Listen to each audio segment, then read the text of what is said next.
नमस्कार, सलाम, सत श्री अकाल, जोहार। आज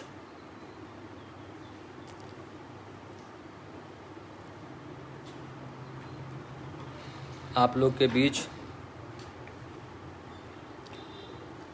कई अहम मुद्दों के साथ मैं इस वक्त अचानक आप लोग के बीच लाइव हो रहा हूँ। मुझे लगा इस वक्त हमें लाइव होनी चाहिए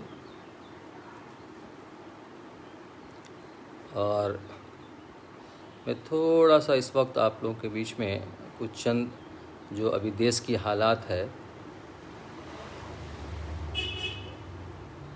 मैं उस पर सोच रहा हूँ कि मैं कुछ आपसे डिस्कस करूँ।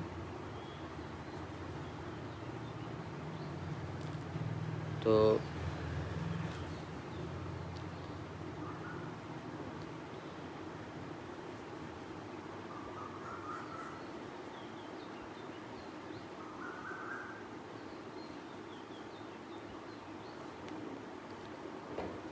चलिए,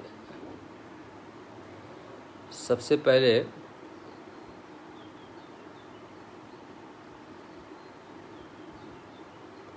मैं इस वक्त कुछ सवाल ले लेता हूँ। मैं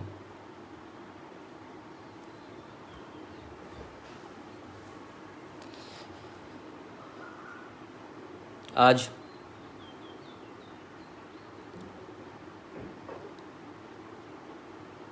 NSY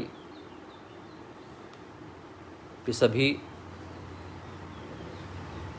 छात्रों एवं कांग्रेस के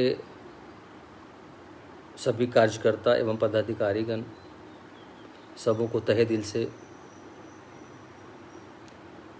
बधाई।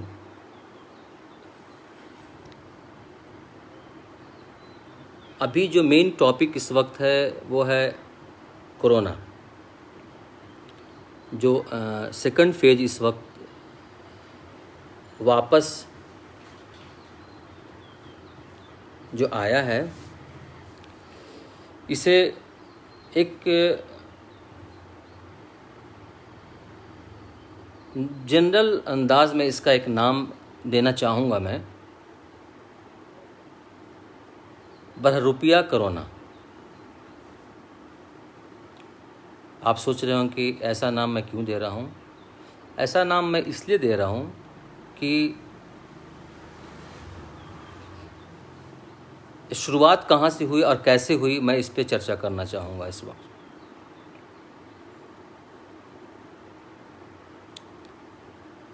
पिछले साल 2020 में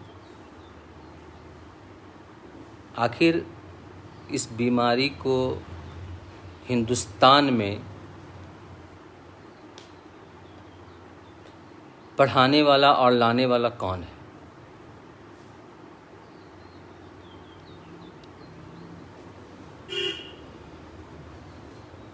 लोग कहेंगे कि ये कौन सा सवाल है इस वक्त कि डॉक्टर नैयर पूछ रहे हैं कि इस कोविड को लाने वाला कौन है। हमारे देश के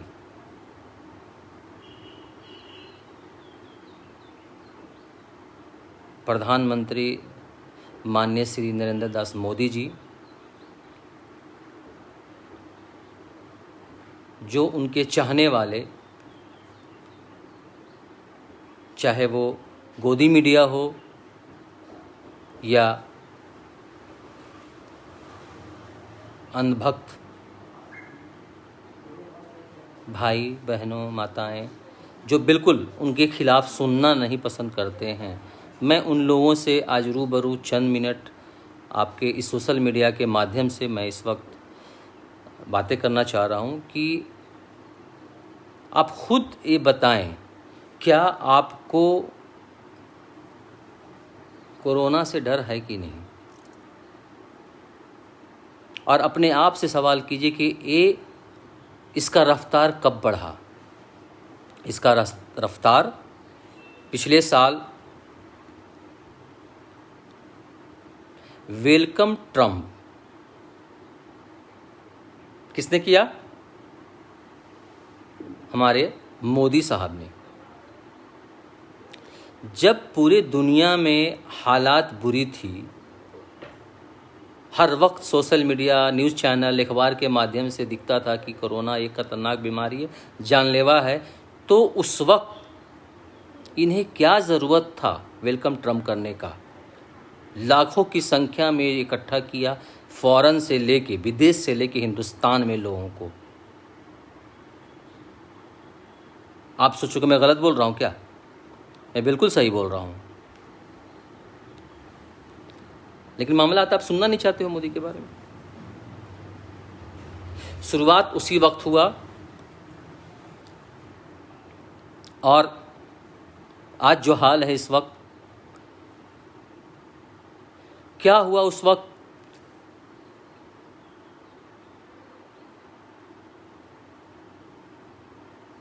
करोड़ों की संख्या में लोग कोरोना पॉजिटिव हुए। कहा जाता है कि मोदी है तो मुमकिन है। बिल्कुल सही बात है। मोदी जी थे तभी ये मुमकिन हुआ जो पूरे देश में करोड़ों की संख्या में कोरोना पॉजिटिव लोग हुए। ये बिल्कुल सही है। मोदी जी है तो मुमकिन है। जो हालात अभी पूरे देश में है, सेकंड फेज में कोरोना इस वक्त फिर से वापस आ रहा है। ये बहरूपिया कोरोना, जिसका मैं नाम इस वक्त दे रहा हूं मैं, फर्स्ट स्टेज से सेकंड स्टेज सबसे खतरनाक है। मेरे भाइयों बहनों, ये इस कदर का है कि वैक्सीन लेने के बाद भी आप टेस्ट कराते हैं तो कोरोना पॉजिटिव हो रहा है। क्यों? लोगों के मन में सवाल उठता है कि कोरोना पॉजिटिव आखिर क्यों? लोग कोरोना नेगेटिव होने के लिए, कोरोना उसे ना हो उसके लिए लोग वैक्सीन लेना चाहते हैं। लेकिन अभी ऐसा हो रहा है, डर से लोग भाग रहे हैं। मैं पूरे देशवासियों से नम्र हाथ जोड़ के निवेदन करना चाहूँगा कि आप ना डरें। अगर पॉजिटिव हो रहा है तब भी आप प्रिकॉशन लें, लेकिन वैक्सीन ज़रूर लें। जब वैक्सीन लेने जाएं तो खाली पेट आपका ना हो, क्योंकि वैक्सीन लेना बहुत ज़रूरी है। 80%, आप मेरी बात ध्यान से सुने, 80% संभावना उन लोगों को कोविड पॉजिटिव होने का है जो वैक्सीन नहीं लेते हैं। और वैक्सीन लेते हैं तो 80% आपको बचने की संभावना है।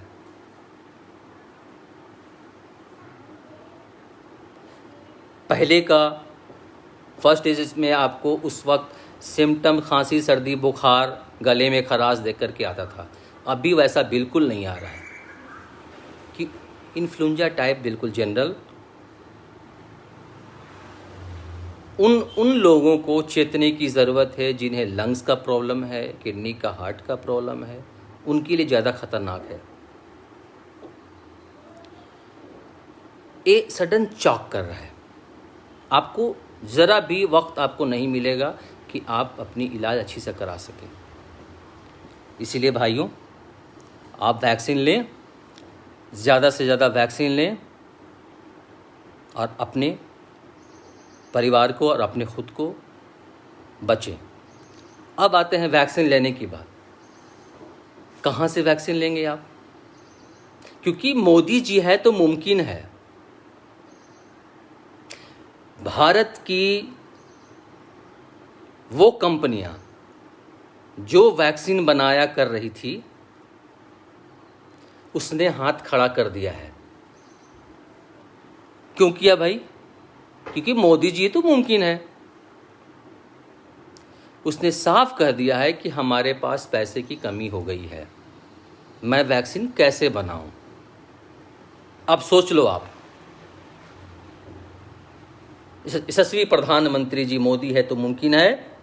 एक कंपनी, जिस कंपनी को वैक्सीन बना करके पूरे देश के 136 करोड़ जनता की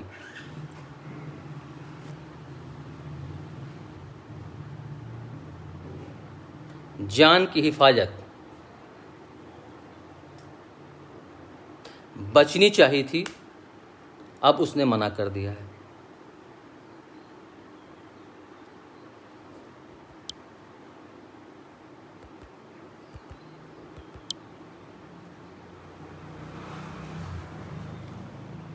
अब आप बताओ कैसे होगा?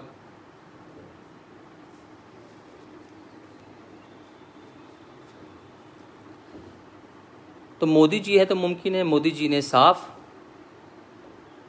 शब्दों में, क्योंकि वो टूर ज़्यादा किया करते थे पहले ना,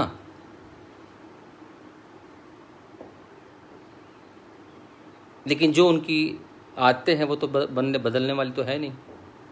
वो अपने आदतों से लाचार हैं। उन्हें इवेंट प्लान के तहत में अपने सारे प्रोग्राम ऑर्गेनाइज इवेंट के तहत में करते हैं वो। तो वैक्सीन की बात करो, वैक्सीन पे जब उन्होंने, कंपनियां ने साफ मना कर दिया कि वैक्सीन मैं नहीं बना पाऊंगा, तो आप बताएं कि आते हैं टीवी पे गोदी मीडिया, जो वो चाहते हैं, जो उनके लोग चाहते हैं, चैनल वही दिखाता है। एक भी चैनल जो उनके खिलाफ गया वो बंद हुआ या उनकी नौकरी चली गई। किसी नौकरी प्यारी नहीं है, किसी ने अपना रोजगार, किसी अपना चैनल चलाना प्यारा नहीं है। तो वैक्सीन पे बात आ रहा हूं मैं। वो उन्होंने क्या कहा, स्वास्थ्य मंत्रालय ने क्या कहा, डॉक्टर हर्षवर्धन सर ने क्या कहा, और मोदी है तो मुमकिन है, उन्होंने कहा कि कम कीमतों पे, सबसे कम कीमतों पे भारत वैक्सीन कर रही है, दे रही है लोगों को। भाई मैं सवाल करना चाह रहा हूं, पूछना चाह रहा हूं, मैं आप लोगों से बोलता हूं कि अपनी आवाज को बुलंद करें और पूछें कि जब बाकी देशों में, अलग अलग दूसरे देशों में, वहां के नागरिकों की, वहां की सरकार जब वैक्सीन मुफ्त में दे रही है, तो फिर यहां पे 250 रुपये क्यों? अगर हमारे देश में आज जो नौबत आया है, लोग इस वक्त हमारे राज्य में, मैं झारखंड से बोल रहा हूं, मैं doctor P near, chairman health department Congress Jharkhand, MD medicine 36 assembly Bokaro Jharkhand. मैं इसलिए बीच में अपना इंट्रोडक्शन दिया क्योंकि मैं सवाल अभी उठाने जा रहा हूं मैं अपने झारखंड के मुद्दों पे, क्योंकि झारखंड के मुद्दों पे अभी कुछ दिन पहले हमारे माननीय श्री हेमंत सोरेन साहब, जो हमारे गठबंधन के सीएम हमारे हैं, और mister health minister mister Banna Gupta sir, उन्होंने एक कॉन्फ्रेंस में, उन्होंने मीडिया में स्टेटमेंट अपना दिया है कि भारत सरकार जिन जिन राज्यों में बीजेपी की सरकार नहीं है, उन राज्यों में वे 2 तरह के रवैया अपना रखे हैं। जिन जिन राज्यों में उनकी अपनी सरकार है, सबसे प्यारा उनके सरकार सजवी, ऊंची हस्ती वाले, जितने खुद छोटे उतनी उनका सोच छोटा। कौन? यूपी के मुख्यमंत्री आदित्यनाथ जी, योगी साहब। तो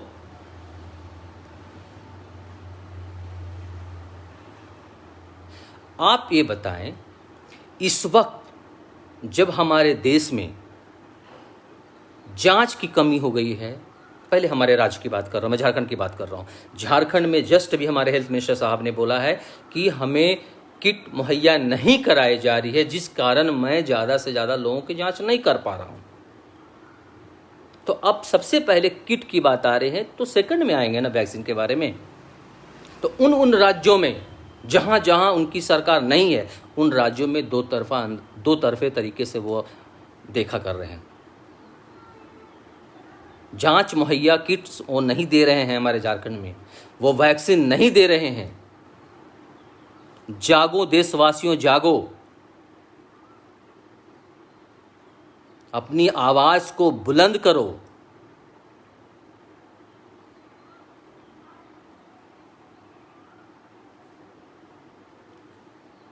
वैक्सीन बहुत ही निहायत ज़रूरत है। आप सोशल मीडिया के माध्यम से अपनी आवाज़ को बुलंद करें और पूछें। मेरी बातों को ज़्यादा से ज़्यादा लोग शेयर करें, लाइक करें, कमेंट्स करें और सवाल करें। उन अंधभक्तों, उन गोदी मीडिया तक ये बात पहुंचाएं कि क्या मैं डॉक्टर पी नैयर जो सवाल कर रहा हूं वो गलत कर रहा हूं। मैं एक डॉक्टर होने के नाते मैं सबों के लिए सम्मान, चाहे वो दलित, SC ST हो या अपर मिडिल क्लास के लोग हो, मैं सबों के लिए एक साथ एक सम्मान एक देना चाहता हूं।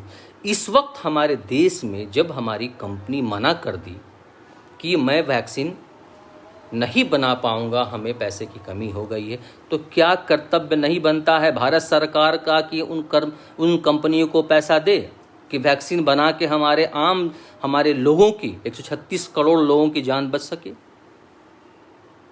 क्या ज़रूरत है हमारे देश में, हमारे जनता में, हिंदू भाई, मुस्लिम भाई, सिख, ईसाई, सभी धर्म के लोगों को वैक्सीन ना मिल रहा है और दूसरे देशों में नाम कमाने के लिए वाह और वैक्सीन भेज रहे हैं आप। क्या मतलब बनता है? आप ब्रांडिंग बनने की कोशिश कर रहे हैं आप। यही है मोदी है तो मुमकिन है। हमारे देश के जनता इस वक्त वैक्सीन के लिए तरस रहे हैं। दूसरे देशों में मुफ्त में वैक्सीन मिल रहा है और हमारे यहाँ 250 रुपये। ऐसा क्यों? कहाँ तक बिजनेस करोगे? लोग कहते हैं बीजेपी की सरकार सिर्फ बिजनेसमैनों के लिए है। वो भी बिजनेसमैन वैसे लोग नहीं, चुनिंदे लोग जो उनके हम दो हमारे दो, सिर्फ उनके लिए है, गरीबों के लिए नहीं है। भाइयों जागो, फिर वक्त आ रहा है इस वक्त। मैं अभी लास्ट वीडियो मैंने बनाया था, उस वीडियो में मैंने बोला था कि जैसे ही इलेक्शन 5 राज्यों में ख़त्म होगी, इनका मेन टारगेट सोनार बांग्ला बोलते हैं आप, बनाएंगे। बिल्कुल आप जो सोच रहे हैं ना, वहाँ की खाद की, वहाँ की सोना की, वहाँ की ज़मीन की, वहाँ की मूल्य चीज़ों की लूटने के लिए आप मेहनत जो कर रहे हैं ना, वहाँ जाना चाह रहे हैं।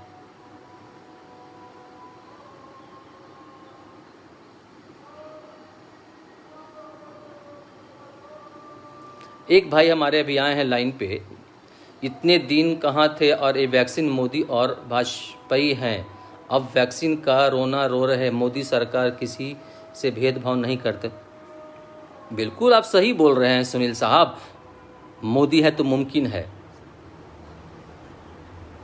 तो मैं सवाल कर रहा हूं कि हमारे देश में इस वक्त वैक्सीनेशन की कमी हो रही है, जो कंपनी के पास पैसे नहीं है, जो वैक्सीन नहीं बना सकता, तो क्या बीजेपी के पास पैसे नहीं है, फंड नहीं है? जागो यार, जागो मित्र। मैं कोई यहाँ पे बुराई करने के लिए किसी का नहीं, पर सच्चाई आपके लिए भी सुनील साहब, मैंने मांग करने के लिए खड़ा हुआ हूँ यहाँ पे, उस सबों के लिए। मैं कहता हूँ कि आप वैक्सीन अपने देश में पहले मुहैया कराएं, दूसरे देशों की देने की क्या ज़रूरत है? पहले हमारे लोग 136 लोग, हिंदू भाई, मुस्लिम भाई कम है इस देश में, जो अपने यहाँ वैक्सीन लोगों को नहीं मिल रहा है और आप दूसरे ब्रांडेड बनने के लिए दूसरे जगह वैक्सीन भेज रहे हैं। क्या हाल हो गया है अभी? अगर खुदा ना खास्ता, भगवान न करे, आपके किसी परिवार के, रिश्तेदार के, किसी के सदस्य में किसी की वैक्सीन न पड़ने की वजह से मौत होती है, उसके जिम्मेवार कौन होंगे? तब कहाँ जाएगी आपकी सरकार? आप ये सवाल करें और ये अपने आप से पूछें, आपके घर में अगर 5 सदस्य, 5 में 3 को अगर आपके भाई हैं, तो कितने रोजगार हैं?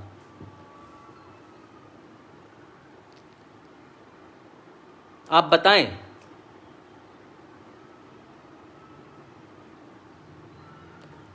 सबसे अहम सवाल इस वक्त मैं करने चाह रहा हूं, 45 साल से ऊपर जो हो रही थी बातें वैक्सीनेशन पढ़ने के लिए, सबसे ज़्यादा हमारे देश में, हिंदुस्तान में, भारतवर्ष में युवा साथी हैं। उन्हें वैक्सीन की ज़रूरत है। ज़रूरी नहीं है कि 40+ वाले को ही सिर्फ हाइपरटेंशन है, कोविड है, डायबिटीज़ है,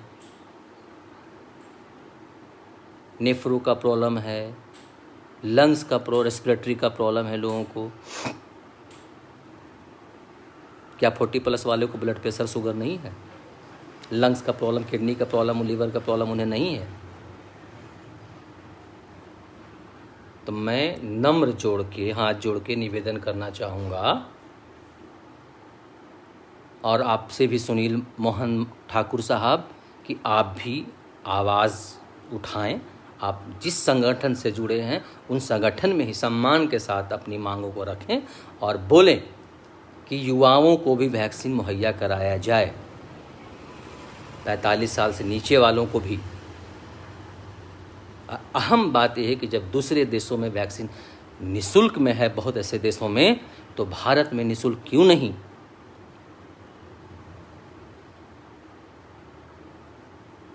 सेकंड पॉइंट पे आता हूं मैं। 20 लाख करोड़ पिछले साल केयर फंड को दिया गया था कोविड पेशेंट्स को। वो 20 लाख करोड़ कहां कहां खर्च हुई, क्या आप जानना चाहेंगे? अपने आप से पूछना चाहेंगे? मैं किसी जाति, व्यक्तिगत, पार्टी, धर्म से कटाक्ष की बात नहीं कर रहा हूँ, मैं इंसानियत की बात इस वक्त कर रहा हूँ। और आपसे, अपने आप से, अपने घर वालों के, अपने सदस्यों से, अपने बुजुर्गों से आप पूछें कि जब दूसरे देशों में वैक्सीन फ्री मिल रही है तो हमारे यहाँ देश में पैसा क्यों लग रहे हैं?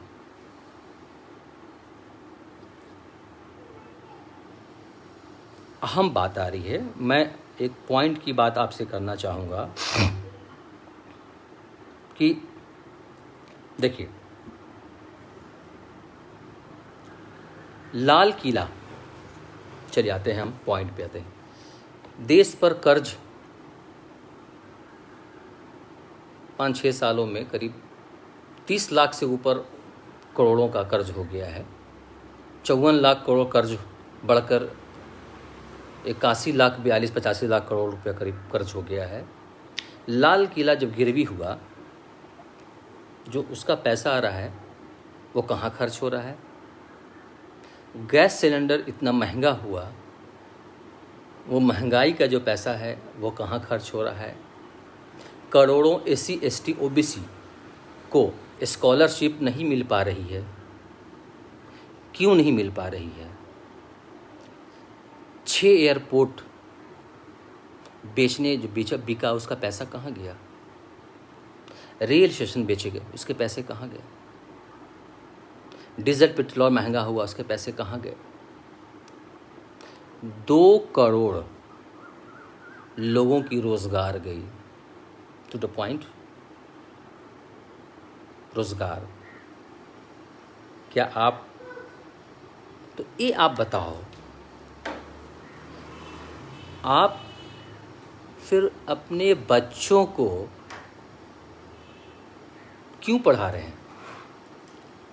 क्या आप सवाल ये करना चाहेंगे या सुनना चाहेंगे कि नहीं सुनना चाहेंगे? आप अपने बच्चों को क्यों पढ़ा रहे हैं? इसीलिए न पढ़ा रहे हैं अपने बच्चों को कि मेरे बच्चे पढ़ेंगे, 10 CGP लाएंगे, टॉप होंगे, +2 करेंगे, डॉक्टर्स, इंजीनियर्स, MB किसी डिपार्टमेंट में जाकर के वो अपना सर्टिफिकेट लेंगे, डिग्री लेंगे कोर्स करके कॉलेज से। उसके बाद बोलिए बाप, वो क्या करेगा? आपका बेटा, भतीजा, भाई, बहन।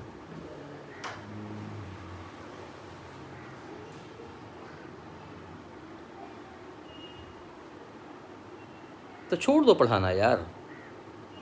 जब जॉब नहीं देना यार, नौकरियां नहीं देना, लोग सर्टिफिकेट लेके घर में रखे हुए, कोई कहीं दुकान खोल के बैठ रहा है अब, लेकिन उसके लिए तो पैसे चाहिए। अब लॉकडाउन फिर से होगा, ऐसा क्यों नहीं होता कि सख्ती के साथ पालन करवाया जाए?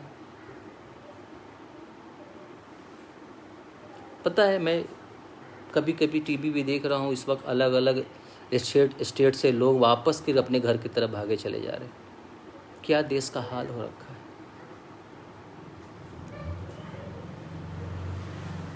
जीडीपी ग्रोथ इतना महंगा होता चला जा रहा है आपका।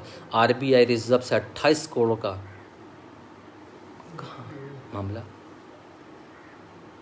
2 करोड़ से ऊपर कर्मचारियों का वेतन नहीं दिया गया है।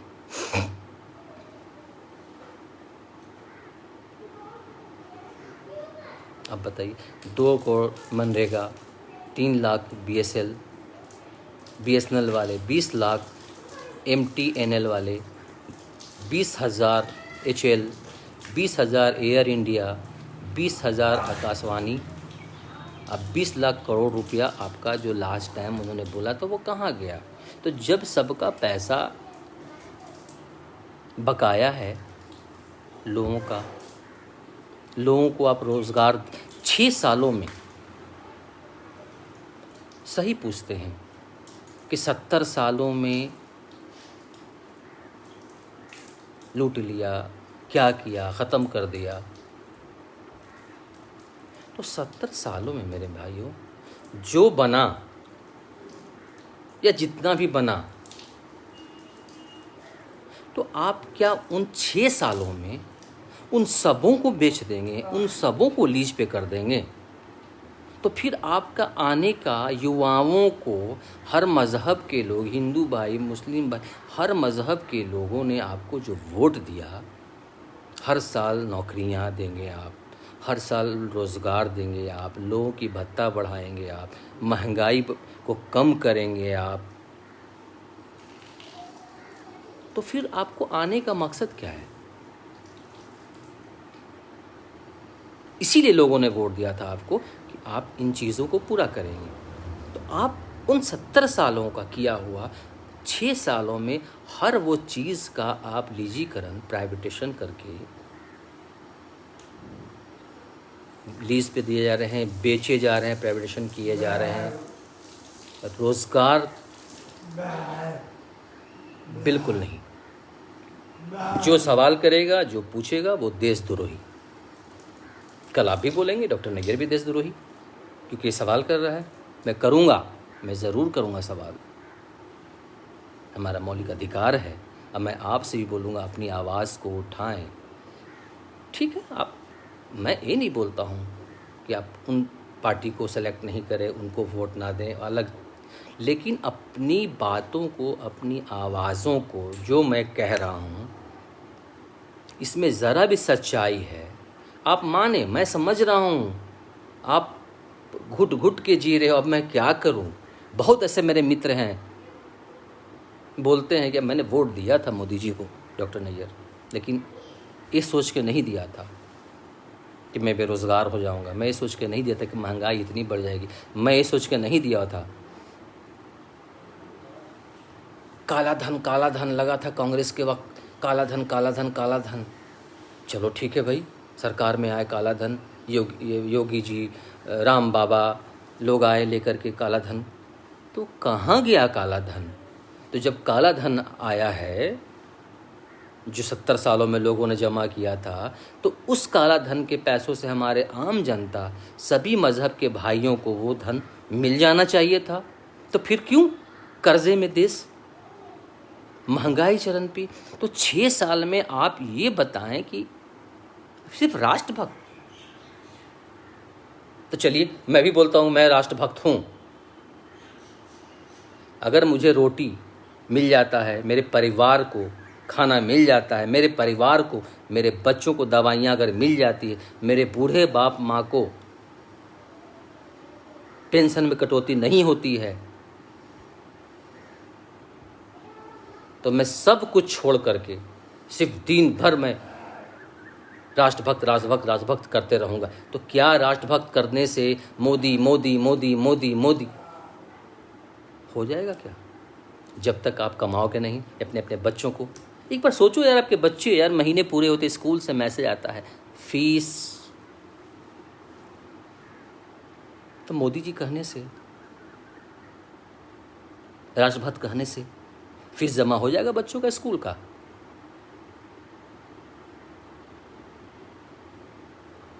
₹250 आप सोचो, 250 रुपया एक मजदूर का दिन भर का मेहनत का कमाई है। तो अगर वो बेचारा वैक्सीन लेगा तो बच्चों को रोटी कहाँ से देगा वो? मैं भारत सरकार से नम्र निवेदन करना चाहूँगा इस वक्त, और आप लोग सोशल मीडिया के माध्यम से, कि आप भी अपनी आवाज़ उठाएं, ज़्यादा से ज़्यादा लोग शेयर करें और अपनी आवाज़ उठाएं और बुलंद करें अपनी आवाज़ों को, और भारत सरकार से मांग करें कि पूरे देश में, चाहे प्राइवेट हो, किसी भी जगह पे वैक्सीन हो, मुफ्त हो, और 45 साल से नीचे वालों को भी वैक्सीनेशन मिलना चाहिए। वो बहुत ही निहायत ज़रूरी है, क्योंकि सेकंड वेव का जो कोरोना है बहुत ही ख़तरनाक है मेरे दोस्तों। परहेज़ करें, अहम रोल है। आप अगर सोचते हैं कि माँ मुझे वैक्सीन पड़ गया तो मुझे कोरोना नहीं होगा, बिल्कुल कोरोना आपको हो सकता है। आपको प्रिकॉशन लेना होगा, मास्क लगाना होगा, सोशल डिस्टेंस का पालन करना होगा। इसका समाधान लॉकडाउन नहीं है यार, इसका समाधान लॉकडाउन नहीं है। सोचो, अहम पॉइंट की बात इस वक्त मैं बोलना चाह रहा हूं कि अगर हालात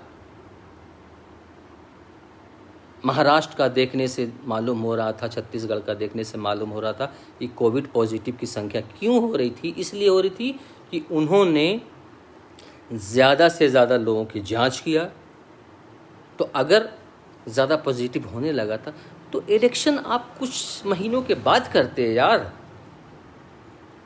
बेचैन है आप, इतने बड़े बड़े रोड शो, गरीबों को मारा जा रहा है, जो एक मास्क नहीं पहनता प्रशासन उसे मार रही है। मैं इसकी निंदा करता हूँ, भारत सरकार से निंदा करता हूँ, मैं प्रशासन से, गृह मंत्री से मैं उनकी निंदा करता हूँ कि ऐसा जुल्म ना करें आप, ऐसा हुक्म ना दे लोगों को कि गरीब को आप यार बिना मास्क के यार लाखों हजारों की संख्या में रैली कर रहे हैं इस वक्त हैं। जेपी नड्डा साहब, हमारे प्रधानमंत्री साहब, हमारे गृह मंत्री साहब लाखों की संख्या में, हज़ारों की संख्या में रैलियां, रोड शो कर रहे हैं। आप वहाँ कोविड नहीं है क्या? वहाँ कौन सा सोशल डिस्टेंस का पालन कर रहे हैं आप? सोचो यार। और जहाँ हमारे लोग, चंद लोग मजदूर हैं, दिहाड़ी हाजिरी करते दुकानदार हैं। अब ये बताइए, राज्य सरकार की तो मजबूरी है, चाहे किसी की सरकार हो, हर राज्यों की जो भारत सरकार उन्हें आदेश देती है उसे पालन करना है राज्य सरकार को। अब बताएं, क्योंकि ये बताइए कि संडे मंडे बंद, 8 बजे के बाद बंद, कभी इतने बजे के बाद बंद, तो क्या टाइम देख के कोरोना आएगा? सोचो ना, सोचने की बात है। अभी वहाँ इलेक्शन चल रहा है 2-3 राज्यों में, तो वहाँ कोरोना नहीं है इस वक्त। जब ख़त्म हो जाएगा तो लॉकडाउन। क्या मतलब बनता है? बढ़ाने वाले भी आप हैं और आपको ही रोकना होगा, क्योंकि मोदी है तो मुमकिन है, इसीलिए कोरोना बढ़ रहा है। जय हिंद दोस्तों। अगर आप लोग को ये वीडियो पसंद आया होगा तो इसे ज़्यादा से ज़्यादा शेयर करें, लोगों तक पहुंचाएं और अपनी आवाज़ को बुलंद करें। और ये नहीं सोचें कि ये सवाल करने वाला और वीडियो पे, सोशल मीडिया पे लाइव होकर के बोलने वाला किस जात का है, किस धर्म का है और कौन बोल रहा है। इंसानियत के नाते सोचें, पूरे देशवासियों से, झारखंड वासियों से और बोकारो वासियों से, उन चुनिंदे लोगों से जो अच्छे लगने के बाद भी लाइक नहीं, अच्छे लगने के बाद भी शेयर नहीं, देख करके बढ़ जाते, उसे डॉक्टर नैयर को कोई फ़र्क नहीं पड़ने वाला है। मैं हिंदुस्तानी हूँ, देशभक्त हूँ, मुझे गर्व है भारत माँ पे, मुझे गर्व है भारत देश पे। मैं अपनी आवाज़ को हमेशा बुलंद करते रहूँगा, ना मैं कभी रुका हूँ, ना मैं कभी डरा हूँ। मैं इन चंद शब्दों के साथ आप लोग के साथ नम्र हाथ जोड़ के निवेदन करूँगा और अपनी आवाज़ को बुलंद करें। आप जिस शहर में हैं, जिस देश में हैं, किसी प्रकार का समस्या है, अपनी आवाज़ को आप उठाएं, चाहे किसी पार्टी का हो, किसी धर्म का हो, बिल्कुल ना झिझकें।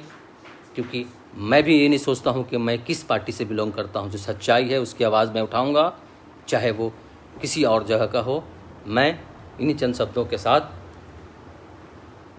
जय भारत, जय हिंद।